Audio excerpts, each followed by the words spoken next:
It was very difficult. You know, if you are being attacked, if you are being beaten up every day, if you are being shot at, if you are being insulted and subjected to inhumanities and indignities, and you're a man, you're a human being, and this is being done to you by another human being, you can put up with this for some time, but you do reach a point where you feel you must resist and you must fight back. Yeah, Mr. M came in shortly after that. And the two of them went at each other's necks, even though they want the same thing for our South Africa. Yeah. Then when I tried to help, it spilled over onto me and I stormed out. I didn't see Tommy for 3 weeks after that. Then I got a note. You shouldn't have gone. I had to. Especially after Mr. M. We met at the library. Tommy was clutching Mr. M's beloved dictionary and...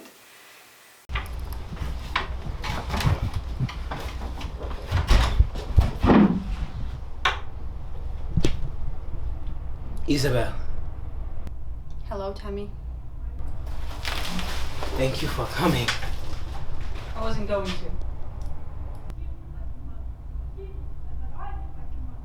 I wanted to see you because I'm leaving the town. I'm going away for good. Here it is. Unrest-related incident in which, according to witnesses, the defenseless teacher was attacked by a group of blacks who struck him over the head with an iron rod before setting him on fire. He was an informer, Isabel. Somehow or the other, somebody discovered that Mr. M was an informer. Mr. M? A police spy? For how No, long? it wasn't like that. He wasn't paid or anything.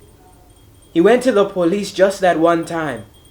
He said he felt it was his duty. That doesn't make him an informer, Tommy. Then what do you call somebody who gives information to the police? No! You know what that word really means. What sort of person it suggests. Was Mr. M one of those? He was acting out of concern for his people. You said so yourself. He thought he was doing the right thing. You don't murder a man for that.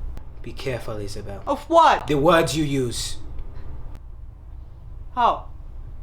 Which one don't you like? Murder? How you want me to call it? An unrest-related incident? If you're going to call him an informer, I'm going to call him death murder. It was an act of self-defense. By who? The people. What? A mad mob attacks one unarmed defenseless man and you want me to call it— Stop it! Stop it, Isabel! You're always saying you want to understand us and what it means to be black. Well, if you do, listen to me carefully now. I don't call it murder. And I don't call the people who did it a mad mob. And yes, I do expect you to see it as an act of self-defense. Listen to me! Blind and stupid, but still self-defense. He betrayed us and our fight for freedom. 5 men are in detention because of Mr. M's visit to the police station. There have been other arrests and there will be more. Why do you think I'm running away?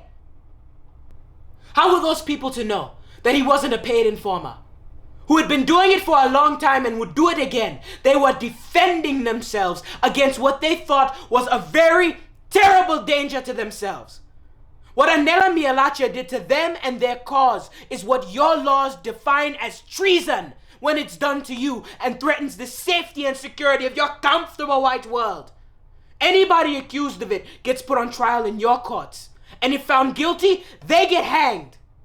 Many of my people have been found guilty and have been hanged. Those hangings we call murder. Try to understand, Isabel. Try to imagine what it's like to be a black person, choking inside with rage and frustration and bitterness, only to discover that one of your own kind is a traitor. has betrayed you to those responsible for the suffering and misery of your family, of your people, what would you do? Remember, there's no magistrate or court you can drag him to and demand that he be tried for that crime. There's no justice for black people in this country other than what we make for ourselves. So when you judge us for what happened in front of this school 4 days ago, just remember that you carry a shared responsibility for it. Because it is your laws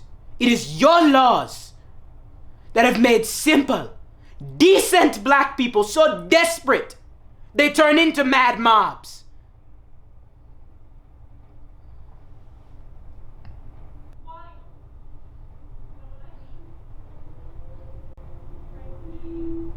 Say it, Isabel.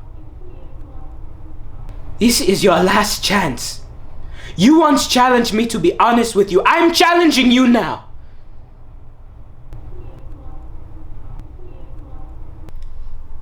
Where were you when it happened? And if you were, did you try to stop them?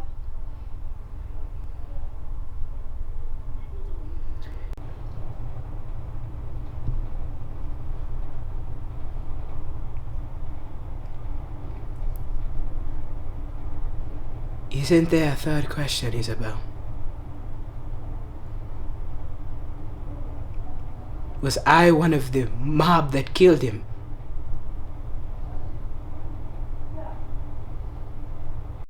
So the next bit of this is going to be episode 3, which is going to be the final part series of the My Children, My Africa. And this one was the one that I never released. We shot a while back, but I never put out. And it contains my favorite line from the entire play, and a line that has held significant weight in my personal everyday life. So I'm excited to be able to share that with you guys. But right now I've got a little bit of a after credits type scene for you. So stick around. I appreciate you. Be sure to like and subscribe so you don't miss that next part coming out. And as I said, appreciate you. In the sense that although we had the young people always involved in the struggle, I mean, we ourselves, I was young, Nelson Mandela and others were young when we entered politics seriously. But in 1976, you had the Soweto massacre. Now the police shot at and killed. On our estimates, over 1,000 people, mainly young people, students, including children, over 1,000. And somebody's shooting at them, and they of course the young people were resisting, but they were resisting again with stones, and they were meeting this volleys of gunfire, and as many as over 1,000 were killed in all this together. Yes, that drew the youth interest into the struggle, and they've stayed there because apartheid is remained the same.